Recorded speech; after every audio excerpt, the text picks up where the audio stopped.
नमस्कार मित्रों। 1857 की क्रांति का फर्स्ट टॉपिक चल रहा था कक्षा 9 की पाठ्य पुस्तक का, जिसका पार्ट 1 हमने कंप्लीट कर लिया था। आज हम 1857 की क्रांति पार्ट 2 पढ़ने वाले हैं। वीडियो ज़्यादा लंबे और बड़े नहीं हो जाए, इसी कारण से हम इस पूरे अध्याय को पार्ट्स में डिवाइड करके आज हम इसका पार्ट 2 पढ़ने वाले हैं। तत्कालीन गवर्नर लॉर्ड हेस्टिंग्स सभी विरोधियों का दमन करके भारत में कंपनी की सर्वोच्च सत्ता स्थापित करना चाहता था। उस समय जो गवर्नर कौन था? Lord Hastings. किंतु यह तभी संभव था कि जब होलकर और सिंधिया को उनके राज्यों में सीमित कर दिया जाता। ये मराठा लोग थे और पिंडारियों की शक्ति का दमन किया जाता। इसके लिए राजपूत राज्यों को संरक्षण में लेना अंग्रेजों के लिए अनिवार्य था, क्योंकि ये राज्य ही सिंधिया, होलकर और पिंडारियों के प्रभाव क्षेत्र में थे। अतः अंग्रेजों ने 5 नवंबर 1817 को होलकर से नई संधि करके राजस्थान के राज्यों के साथ संधि करने का अधिकार प्राप्त कर लिया। उधर मेडकोप का निमंत्रण मिलते ही करौली, कोटा, उदयपुर, बीकानेर, किशनगढ़, जयपुर, जैसलमेर आदि ने कंपनी से संधि कर ली। सबसे अंत में 1823 में सिरोही राज्य से संधि की गई।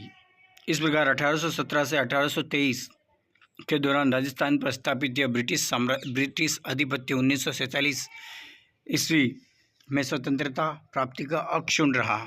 जैसे अब ये देखिए दोस्तों, ये यहाँ पे ये 1857 की क्रांति के समय रियासती शासक कौन कौन थे, किस रियासत में कौन कौन से शासक थे, यहाँ से भी क्वेश्चन पुटअप होते हैं, तो हम एक बार इनको भी रीड करेंगे। जैसे कोटा रियासत में 1857 की क्रांति के समय जो शासक था उसका नाम था राम सिंह। जोधपुर में तख्त सिंह, भरतपुर रियासत में जसवंत सिंह, उदयपुर रियासत में स्वरूप सिंह, जयपुर रियासत में राम सिंह द्वितीय एवं सिरोही रियासत में शिव सिंह, धौलपुर रियासत में है भगवंत सिंह, बीकानेर रियासत में है सरदार सिंह, करौली रियासत में मदन पाल, टोंक रियासत में नवाब वजीरुद्दौला, ये मुस्लिम रियासत थी राजस्थान की एकमात्र। बूंदी रियासत में राम सिंह, अलवर रियासत में विनय सिंह, जैसलमेर रियासत में रणजीत सिंह, झालावाड़ रियासत में पृथ्वी सिंह, प्रतापगढ़ रियासत में दलपत सिंह, बांसवाड़ा रियासत में लक्ष्मण सिंह और डूंगरपुर रियासत में उदय सिंह। ये यहाँ के शासक थे, रियासती शासक। अब जैसे 19वीं शताब्दी के आरंभ में राजस्थान में क्या है, तो 19वीं शताब्दी के प्रारंभ होने के राजस्थान में 20 रियासतें थी। इसमें से 17 राजपूत, 2 जाट रियासतें भरतपुर और धौलपुर, और एक मुस्लिम शासक द्वारा शासित थी, वो टोंक वाली रियासत है। इन राज्यों के साथ की गई संधियों में कुछ अंग्रेजों ने इन राज्यों के साथ कुछ संधियाँ की थी। उसकी कुछ सामान्य शर्तें थी और कुछ शर्तें कैसी थी, विशिष्ट शर्तें थी जो उस राज्य से संबंधित थी। संधि की सामान्य शर्तें कुछ इस प्रकार थी। जैसे सामान्य शर्तें क्या क्या थी? संधि द्वारा रियासती शासकों ने अंग्रेजों की सर्वोच्चता स्वीकार कर ली। अंग्रेजों ने रियासती राजाओं का वंशानुगत राज्याधिकार स्वीकार कर लिया कि हाँ, उनके वंश के जो होंगे बाद में वही पीढ़ी दर पीढ़ी राजा बनेंगे। अंग्रेजों ने बाहरी आक्रमण से प्रत्येक राज्य की सुरक्षा करने और आंतरिक शांति व्यवस्था बनाए रखने में सहायता का आश्वासन रियासती राजाओं को दिया। संधि करने वाले प्रत्येक राज्य में एक पॉलिटिकल एजेंट रखना तय किया गया। साथ ही यह आश्वासन भी दिया गया कि पॉलिटिकल एजेंट उनके राज कार्य में हस्तक्षेप नहीं करेंगे। ये शर्तें थी, सामान्य शर्तें। ब्रिटिश संरक्षण के बदले रियासती शासकों को अपनी विदेश नीति अंग्रेजों को सौंपनी पड़ी और अपने आपसी विवादों को अंग्रेजों की मध्यस्थता हेतु प्रस्तुत करने का वादा करना पड़ा कि कोई विवाद होगा तो अंग्रेज क्या करेंगे, इसमें मध्यस्थता करेंगे और उस विवाद का निपटारा करेंगे। आवश्यकता पड़ने पर रियासती शासक अपने राज्य के समस्त सैनिक साधन अंग्रेजों के सुपुर्द कर देंगे। अंग्रेजों को वार्षिक खिराज देने से संबंधित धारा सभी राज्यों की संधियों में अलग अलग थी। खिराज की यह राशि निर्धारित करने के लिए को दिए जाने वाले खिराज को आधार बनाया गया था। ब्रिटिश संरक्षण स्वीकार करने के फलस्वरूप राजस्थान की रियासती नरेशों को सुरक्षा तो प्राप्त हुई, पर उन्हें अपनी स्वतंत्रता खोनी पड़ी। अब मतलब वो ब्रिटिशर्स के अंडर में आ गए थे, जैसा वो कहते थे वैसा ही उन्हें करना पड़ता था। उपयुक्त संधियों का राजस्थान के राज्यों पर बहुविध प्रभाव पड़ा। कंपनी सरकार को नियमित रूप से खिराज देने से राजस्थान के राज्यों की स्थिति, आर्थिक स्थिति जो स्थिति थी वो खराब हो गई थी रियासतों की। पॉलिटिकल एजेंट राज्य में व्यवस्था रखने के नाम पर निरंतर हस्तक्षेप करने लगे। पहले तो बोला था कि हस्तक्षेप नहीं करेंगे, लेकिन हस्तक्षेप करने लग गए। शासन कार्य और अधिकारों में आई कमी के कारण राजा शासन संबंधी कार्यों के प्रति उदासीन रहने लगे। मतलब अब कुछ करने की, शासन कार्यों से संबंधित कोई कार्य करने की उनमें इच्छा शक्ति खत्म हो गई। ऐसी परिस्थितियों में ब्रिटिश पॉलिटिकल एजेंट राज्य में तानाशाह बन गए। उनका दबदबा होने लग गया। कंपनी द्वारा खिराज वसूल करने के अलावा समय समय पर कई खर्चे बलात् थोप दिए जाते थे। बलात् मीन जबरन, जबरन थोप दिए जाते थे। अंग्रेजों ने राज्यों के आर्थिक साधनों पर भी अधिकार करने का प्रयास किया। नमक उत्पादन के प्रमुख जो हमारे राजस्थान में क्षेत्र है वो है सांभर झील तथा मेवाड़ के अफीम उत्पादन क्षेत्रों पर अधिकार कर लिया गया। शांति और व्यवस्था बनाए रखने के नाम पर लगभग सभी राज्यों में अंग्रेजी सैनिक टुकड़ियां स्थापित कर दी गई, जिनका खर्च भी संबंधित राज्यों को ही वहन करना पड़ता था।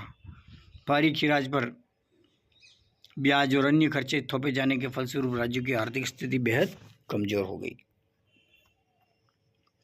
राजस्थान के शासकों ने मराठा आतंक से सुरक्षा तथा अपने सामंतों पर नियंत्रण स्थापित करने के लिए ही अंग्रेजों के साथ 1818 की संधि की थी।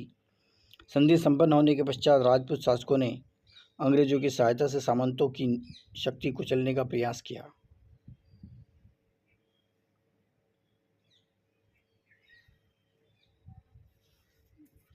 कालांतर में अंग्रेजों ने ऐसे कदम उठाए जिनसे सामंतों की स्थिति कमजोर हुई। यथा सामंतों की सैनिक सेवा के बदले अब उनसे नकद रुपया वसूल करने का निश्चय किया गया। जागीर क्षेत्रों में सामंतों को कई विशेषाधिकार प्राप्त थे, जैसे जागीरों के निवासी अपने सामंत की आज्ञा के बिना किसी दूसरे स्थान पर नहीं बस सकते थे। सामंतों के अंडर में जागीरें आती थी। सामंत व्यापारियों से राहदारी और दाना पानी आदि शुल्क वसूल करके उसके बदले व्यापारियों को सुरक्षा प्रदान करते थे। उनके इन विशेषाधिकारों को समाप्त कर दिया गया। 19वीं सदी के पूर्वार्ध तक जागीर क्षेत्र का नेतृत्व सामंतों के पास था तथा समाज में उनकी प्रतिष्ठा भी बढ़ी चढ़ी थी, लेकिन 19वीं सदी के अंत तक जागीर क्षेत्रों में सामंतों के नेतृत्व में कमी आई। 19वीं सदी के अंत तक जागीर क्षेत्र में सामंतों के नेतृत्व में कमी आने लग गई। अब वे उतने प्रभावशाली नहीं रहे। अंग्रेजों ने डूंगरपुर के शासक जसवंत सिंह को गद्दी से हटाकर प्रतापगढ़ के शासक के पुत्र दलपत सिंह को वहां का शासक बना दिया। इससे वहां की जनता में ब्रिटिश सरकार के प्रति घृणा उत्पन्न हो गई। इस प्रकार जब अंग्रेजों ने जयपुर की राजमाता भटियाणी को अधिकारच्युत करने का प्रयास किया तो वहाँ के लोगों ने क्रुद्ध होकर कप्तान ब्लैक की हत्या कर दी। ये ऐसा जयपुर में हुआ। अब कोटा में क्या हुआ? कोटा में अंग्रेजों ने तत्कालीन महाराव किशोर सिंह के विरुद्ध रियासत के फौजदार जालिम सिंह के दावों का समर्थन किया, जिससे कोटा के हाड़ा राजपूत अंग्रेजों के विरुद्ध हथियार लेकर उठ खड़े हो गए। अलवर और भरतपुर रियासतों में भी अंग्रेजों ने हस्तक्षेप कर वहाँ पे अवयस्क राजपूतों को गद्दी पर बैठा दिया और खुद, क्योंकि शासक के अवयस्क होने की स्थिति में अंग्रेजों को राज्य के प्रशासन पर अपना नियंत्रण स्थापित करने का अवसर मिल जाता था। जोधपुर में क्या किया? जोधपुर के महाराजा मानसिंह भी ब्रिटिश सरकार के घोर विरोधी थे। उनके प्रयत्नों से अन्य रियासतों में भी ब्रिटिश सत्ता के विरुद्ध असंतोष पनपने लगा। अब एक क्वेश्चन आता है कि राजस्थान में उस समय क्रांति के समय पॉलिटिकल एजेंट कौन कौन थे? हर एक रियासत में एक पॉलिटिकल एजेंट हुआ करता था। जैसे कोटा रियासत में था मेजर बर्टन, जोधपुर रियासत में मैकमेसन, भरतपुर रियासत में मॉरिसन, जयपुर रियासत का एडन, उदयपुर रियासत जो मेवाड़ है सॉवर्स, और सिरोही रियासत का नाम कौन था? JD hall. राजनीतिक आधिपत्य स्थापित करने के पश्चात अंग्रेज सरकार ब्रिटिश भारत की भांति राजस्थान पर भी सांस्कृतिक विजय प्राप्त करने को उत्सुक हो उठी। सांस्कृतिक विजय, अब राजनीतिक आधिपत्य तो उन्होंने स्थापित कर लिया, लेकिन अब संस्कृति, इनके रिवाज, उनकी परंपराएं, उनके त्योहार, रीति रिवाज, उनको समाप्त करने के लिए, सामाजिक जो हमारे परंपराएं हैं, इन सबको समाप्त करने के लिए भी तैयार थी। ब्रिटिश सरकार ने सामाजिक सुधार के लिए प्रचलित परंपरा और रीति रिवाजों, कुरीतियों को समाप्त करने के लिए विशेष कदम उठाए हैं। इन कुरीतियों में क्या क्या, जैसे कन्यावध, दास प्रथा और सती प्रथा सम्मिलित थी। इस दिशा में उठाए गए कदमों से जनता ये समझने लगे कि अंग्रेज राजस्थान के सामाजिक ढांचे को विघटित करना चाहते हैं। अंग्रेजों की सामाजिक और सामान्य जीवन में हस्तक्षेप की नीति ने जनता में असंतोष उत्पन्न किया। अब ये राजस्थान में अंग्रेजों के प्रति असंतोष क्यों पैदा हुआ, ये वो उसके कारण है। इस प्रकार हम देखते हैं कि 1818 की संधि के बाद अंग्रेजों द्वारा राजस्थान के राज्यों के प्रशासन में अवांछनीय 1858 की संधि करने के बाद ये स्थितियाँ देखने को आई।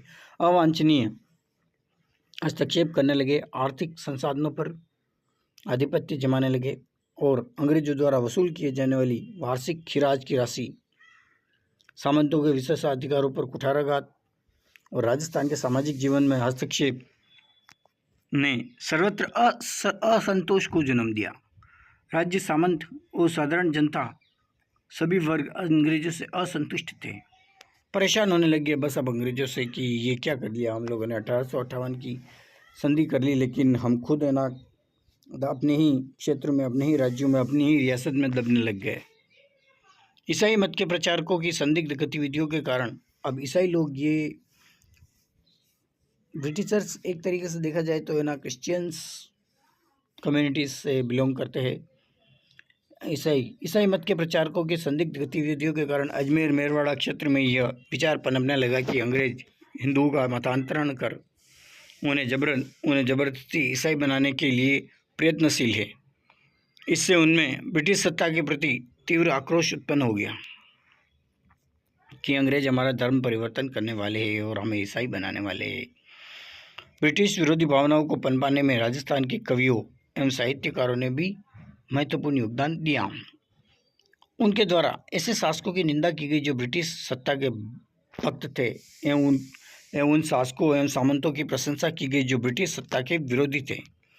ऐसे कुछ कवि थे हमारे राजस्थान के, जिनमें प्रमुख है कवि बांकीदास, राघोदास, सांदू गांग जी तथा महाकवि सूर्यमल मिश्रण आदि के नाम उल्लेखनीय हैं। इससे स्पष्ट है कि भारत में क्रांति प्रारंभ होने से पूर्व ही देशी रियासतों में ब्रिटिश सत्ता के विरुद्ध तीव्र असंतोष प्राप्त था। कवियों ने भी इसमें महत्वपूर्ण भूमिका निभाई है, जिनमें प्रमुख कवियों का नाम हमने आप लोगों को ये बताया है कि बांकीदास है, राघोदास जी है, सांदू गांग जी तथा महाकवि सूर्यमल मिश्रण। 1857 की क्रांति प्रारंभ होने के समय अब राजस्थान में कितनी 6 सैनिक छावनियाँ थी, ये भी मोस्ट इम्पोर्टेंट है। जैसे 6 सैनिक छावनियाँ कौन कौन सी थी? नसीराबाद, नीमच, देवली, ब्यावर, एरिनपुरा और खेरवाड़ा। नीमच अभी वर्तमान में मध्य प्रदेश स्टेट में, मध्य प्रदेश राज्य में आता है। अदरवाइज इससे पहले ये हमारे राजस्थान की सैनिक छावनी थी। इन सब छावनियों में लगभग 5000 सैनिक थे। लगभग सब मिला के सब 5000 सैनिक थे। परंतु किसी भी छावनी में कोई अंग्रेज सैनिक नहीं था। केवल 30 सैनिक अंग्रेज जो थे वो 30 अंग्रेज अधिकारी थे। मेरठ में क्रांति होने की सूचना जैसे ही, अब देखो भारत में सबसे पहले क्रांति की शुरुआत हुई थी हमारे मेरठ से हुई थी। अब मेरठ में क्रांति प्रारंभ हो गई तो ऑब्वियसली उसकी जो लपटें हैं वो पूरे भारत तक फैलनी ही थी। तो अब मेरठ में क्रांति होने की सूचना से जैसे ही राजस्थान के AGG, agent to the governor general को प्राप्त हुई तो उसने देशी रियासतों के शासकों को यह आवश्यक निर्देश भेजे कि वे क्रांतिकारियों को अपने राज्य में न घुसने दें और जो भी ब्रिटिश सत्ता का विरोध करे उनका कठोरतापूर्वक दमन करें। तो ये एजीजी ने क्या किया? एजीजी ने ये पहले ही आदेश दे दिया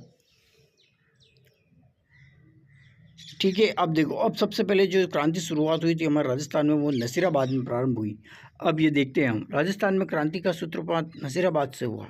अब क्यों हुआ, इसके निम्न कारण थे कि नसीराबाद जो सैनिक छावनी थी, वहाँ पे 15वीं और 30वीं बंगाल नेटिव इन्फेंट्री काम करती थी। नेटिव इन्फेंट्री का मीन्स होता है जो पैदल टुकड़ी थी, वो वहाँ पे थी। भारतीय तोपखाने की सैनिक टुकड़ी तथा पहली मुंबई लॉरेंस के सैनिक विद्यमान थे।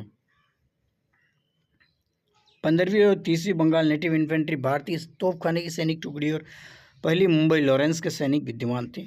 मेरठ विद्रोह की सूचना से 15वीं नेटिव इन्फेंट्री के सैनिकों ने सोचा कि यह सारी कार्रवाई भारतीय सैनिकों को कुचलने के लिए की गई है तथा तोपें भी उनके विरुद्ध प्रयोग करने के लिए तैयार की गई है तथा उनमें विद्रोह की भावना जागृत हो गई। 15वीं बंगाल नेटिव इन्फेंट्री की एक टुकड़ी काफ़ी समय से अजमेर शस्त्रागार की रक्षा कर रही थी। Sorry my mistakes. एंड काफ़ी समय से अजमेर शस्त्रागार की रक्षा कर रही थी, संदेह के कारण कि उसे वहाँ से नसीराबाद भेज दिया, और ये संदेह था उन्हें, तो इसलिए उन्हें नसीराबाद भेज दिया गया। इससे सैनिकों के मन में धारणा बन गई कि उन पर अविश्वास किया जा रहा है, अतः वे ब्रिटिश सैनिकों अधिकारियों से नाराज हो गए। इन दिनों बाजारों और छावनियों में बंगाल और दिल्ली के संदेह व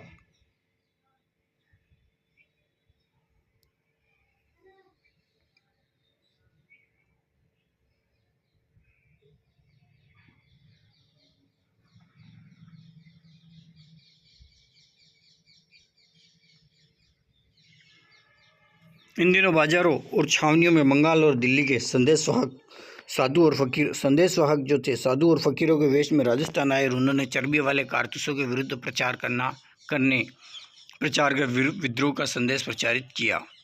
भारतीय सैनिकों ने सोचा कि अंग्रेज उन्हें धोखे से ईसाई बनाना चाहते थे, इसीलिए धार्मिक भावना के कारण भी उत्तेजना फैलने लगी सैनिकों में। भारतीय सैनिकों पर नियंत्रण रखने के लिए बाहर से यूरोपियन सेना और कुछ तोपें मंगवाई गई। इस तथ्य को गुप्त रखा गया था और बाद में जब यह बात प्रकट हो गई तो सेना में और उत्तेजना फैल गई। इन्हीं कारणों से 28 मई 1857 को 15वीं बटालियन नेटिव इन्फेंट्री के सैनिकों ने तोपखाने पर अधिकार कर लिया। ये मोस्ट इम्पोर्टेंट है, यहाँ से क्वेश्चन पुटअप होता है। सारी छावनी में भगदड़ मच गई, सैनिकों ने शस्त्रागार लूट लिया। अंग्रेज सैनिक अधिकारी मेजर स्पॉटिसवुड और कर्नल न्यूबरी की हत्या यहाँ कर दी गई। लेफ्टिनेंट लॉक तथा कप्तान हॉर्डी घायल हो गए। ध्यान रखना, ये नाम आते हैं। अंग्रेज अधिकारियों ने नसीराबाद से भागकर ब्यावर में शरण ली। चर्च और अधिकारियों के बंगले में आग लगा दी गई। खजाने की तिजोरियाँ तोड़ दी गई। पर इन विद्रोही सैनिकों ने 4 ब्रिटिश अधिकारियों के अलावा रक्त की एक बूंद भी नहीं बहाई। इन 4 अधिकारियों को बस मारा है उन्होंने, और कुछ नहीं किया इन्होंने। छावनी को तहस नहस करने के लिए विप्लवी सैनिकों ने अविलंब दिल्ली की ओर प्रस्थान किया। 18 जून 1857 को विप्लवी दिल्ली पहुंच गए और दिल्ली में डेरा डाले। अंग्रेजी पलटन पर पीछे से आक्रमण किया, जिसमें अंग्रेज परास्त हुए। आज के लिए दोस्तों ये वीडियो यहाँ तक ही हो पाएगा, इसका ही पार्ट 2 और आगे से अगली क्लास में, अगली वीडियो में हम पढ़ने वाले हैं कि ये नीमच में क्रांति है, ये कैसे हुई थी, कितनी तारीख को हुई थी। और इस वीडियो को लाइक शेयर सब्सक्राइब कीजिएगा। ये पेज नंबर जैसे हमारे इसमें बुक के पेज नंबर 7 पर है, तो यहाँ से हम पढ़ना प्रारंभ करेंगे। तो थैंक यू वेरी मच, और नेक्स्ट क्लास में मिलते हैं। नीमच में क्रांति यहाँ से हम प्रारंभ करने वाले हैं। धन्यवाद। जय हिंद, जय भारत, जय राजस्थान।